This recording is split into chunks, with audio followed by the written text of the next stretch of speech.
And today we are here with Sarah Green, certified clinical hypnotherapist and owner of Green Hypnotherapy. June is Men's Mental Health Awareness Month. Yes. And obviously a big thing with that is this idea of PTSD. Mm-hmm. So I just finished a documentary, and in the documentary, it's all about PTSD and utilizing somatic plant medicine for PTSD. And yes. I'd like you to look at a clip, and I'd like to get your thoughts on it. Okay. PTSD involves reliving the past in the present, affecting the entire human organism, not only the mind, but the body as well. As the mind recalls the original experience, the body produces the same responses as when the event occurred.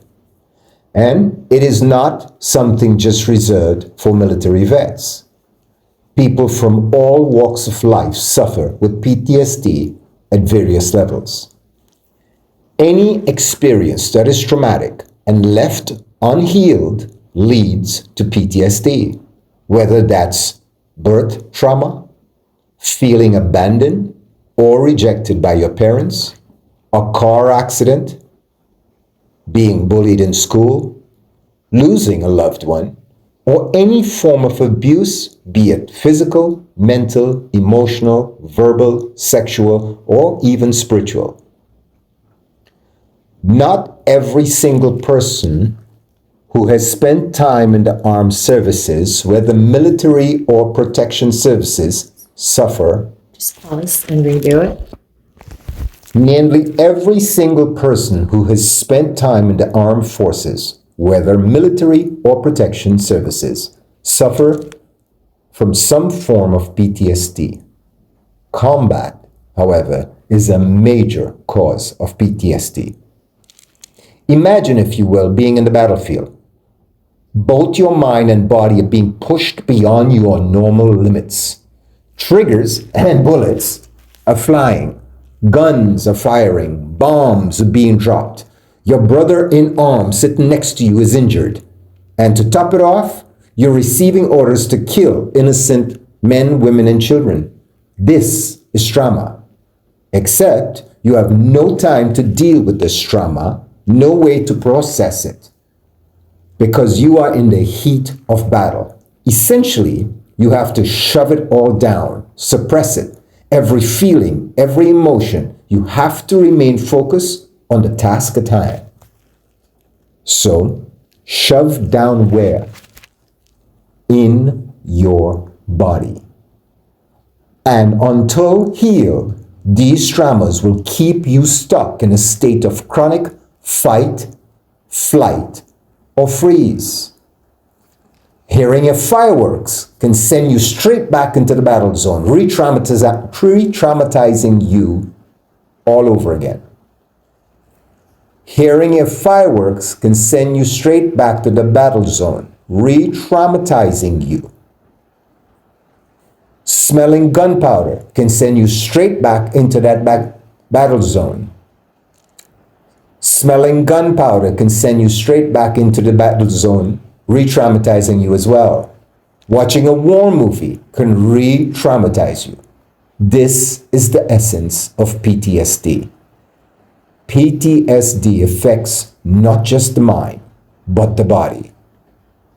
Sufferers often experience chronic muscle tension, digestive issues, immune system dysfunction, cardiovascular problems, problems sleeping, problems being in relationships, just problems functioning from day to day.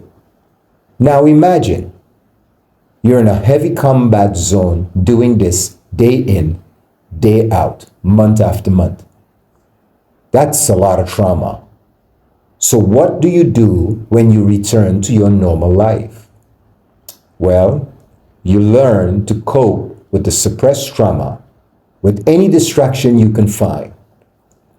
Alcohol, sex, porn, violence, drugs, gambling, or any other high-risk behavior. So, what are your options to heal? Well, When you return home, your country may provide you with some form of pharmaceutical drugs to numb the symptoms you're experiencing, or in the form of talk therapy, which only deals with the way you experience the trauma.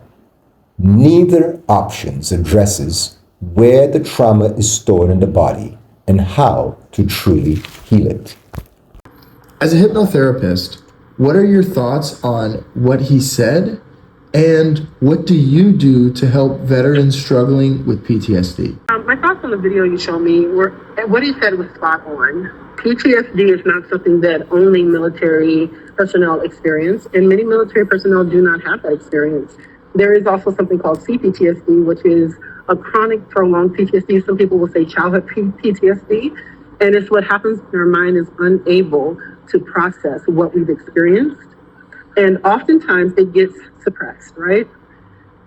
Later in life, something may trigger it and cause us to experience some setbacks. Sometimes something will trigger the memory, which will in turn trigger the feeling.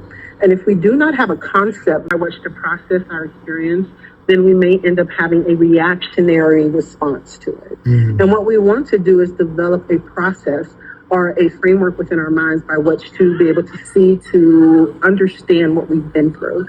With hypnotherapy, what we do is we start out slow. The subconscious mind doesn't show you anything that you are not ready to see.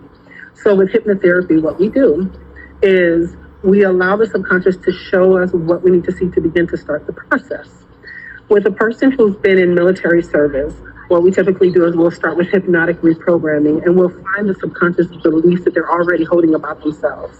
One of the things that I noticed with my clients who are dealing with PTSD and CPTSD is that they already had a seed that may have been planted when they were younger, meaning words from a parent, experiences from a teacher, something that occurred with a sibling, a friend, or a person who was more in control of their lives than they were at that age. Usually this happens before the age of 10, but before the age of 7, but certainly before the age of 10. Once we find what that seed is, then we're now able to uproot it, so to speak, or to transform it. He mentioned in the video that many people go to talk therapy, and talk therapy doesn't really work because what it does is it causes you to relive the experience over and over and over again, and it brings up the feelings. It's not actually allowing you to heal the issue. The human body and the human mind naturally want to go towards a state of healing. The times when we cannot naturally go towards a state of healing is when we have something inside of that wound that is preventing our body from doing what it does naturally.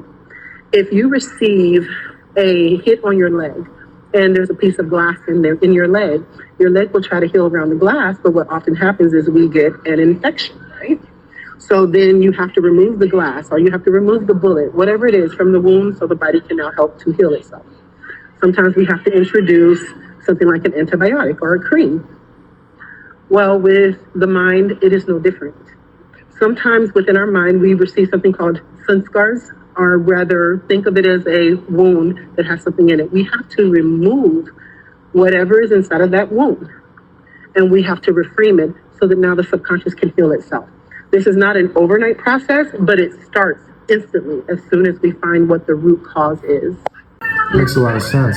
So just to extrapolate that to men, not just men that struggle as veterans, but just men in general, because a big issue that we see, especially in the United States, is that, men just need to tough it out.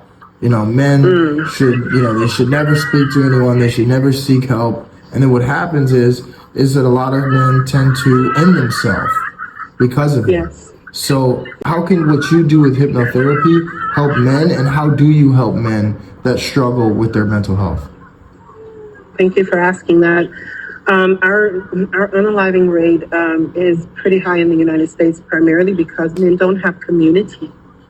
Men within our country don't tend to have the ability to be what some people might say is soft, but to be vulnerable, to allow themselves to open up to other men, to their partners, and to be seen and heard.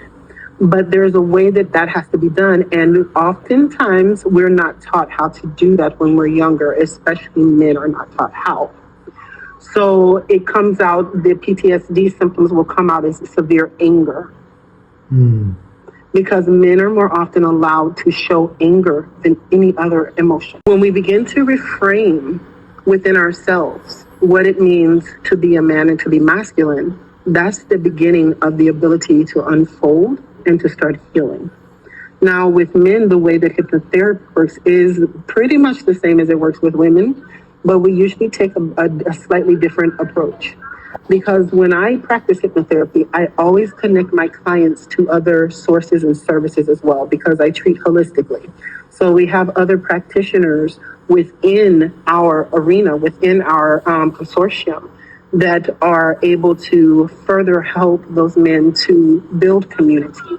As a matter of fact, one of my clients is also a veteran who has a consortium specifically for men dealing with PTSD and CPTSD. Because of something that he has overcome, he was able to start it. And so we make those connections.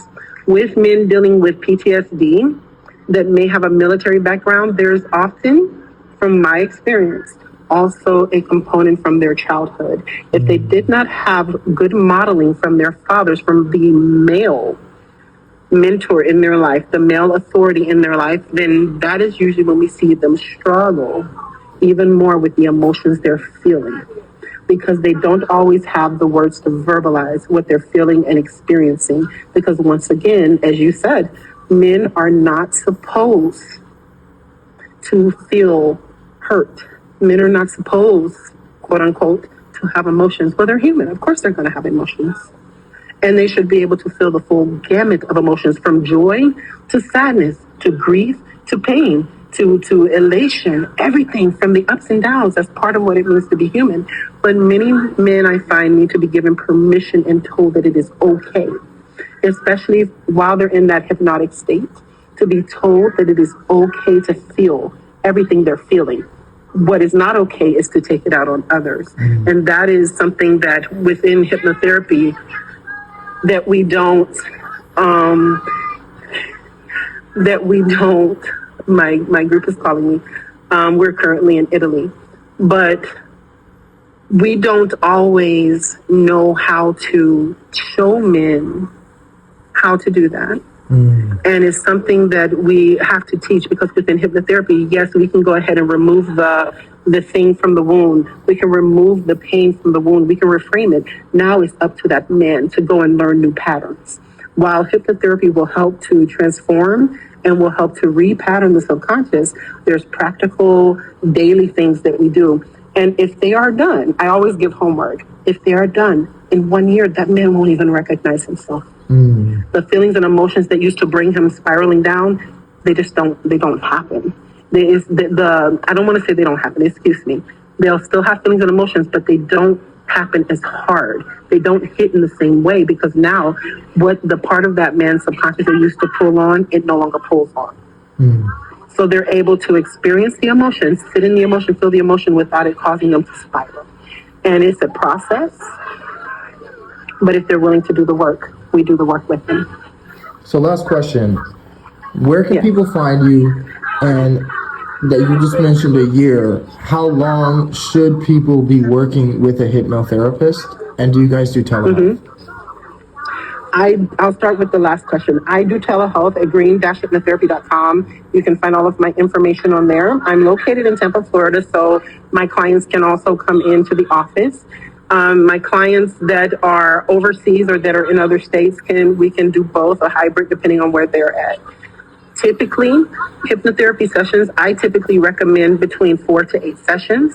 With traditional therapy, it takes roughly 600 to 800 hours for it to begin to work. With hypnotherapy, within 6 to 8 sessions, that client usually does not need me anymore. Unless they want to do a checkup for something else a year later, they usually don't really need to go that deep anymore, because now they have what they need. Wow. And with that said, I have to go. Thank you so much for your time, Sarah. You have a great rest of your day. You're so welcome, Sam. It's a pleasure. Have a great day.